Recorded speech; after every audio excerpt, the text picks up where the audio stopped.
I'm a great believer in not casting pearls before swine, to be honest. I don't believe in trying to convince people who are so implacably opposed to what you believe that they would not even want to be in your presence. I think it's at that, I mean, remember, Jesus doesn't tell us to, sort of keep preaching, keep telling the truth until sort of they accept it. Not at all. There are instances where, they're commanded, the disciples are commanded just to leave the town. Don't cast pearls before swine. So then don't talk about it. In all honesty, if it's going to be an argument, what's the point?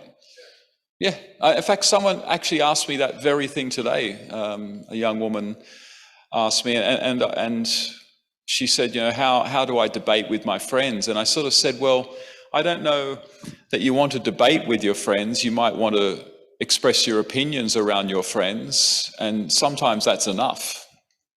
Because sometimes when it turns into a debate, more heat than light can be generated. But as long as you've expressed your opinion, you've sort of sown a seed. But in all honesty, there are certain people that I just wouldn't even bother engaging with on issues, because I know it's just going to lead to an argument and to sort of just to really bad blood, to be honest. And so I just wouldn't. I mean, yeah.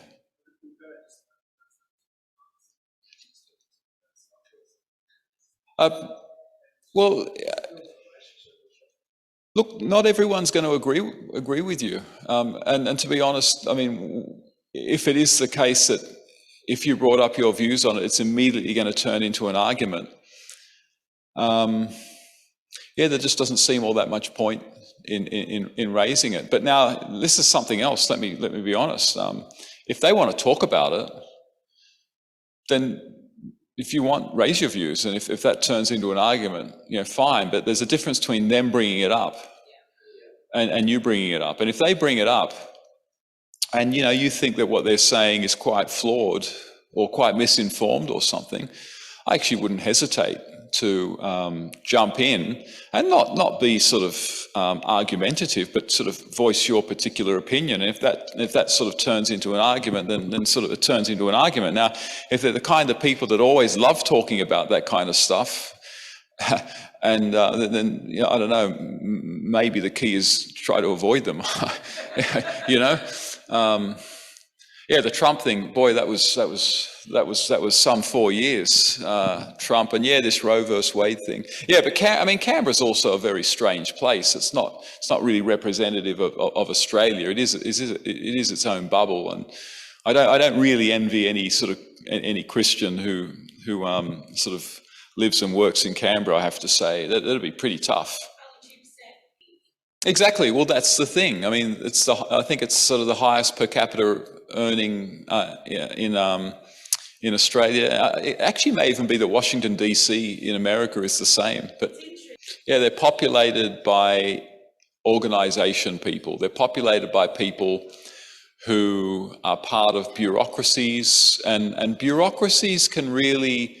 I mean, you do need an element of diversity of thought in a bureaucracy.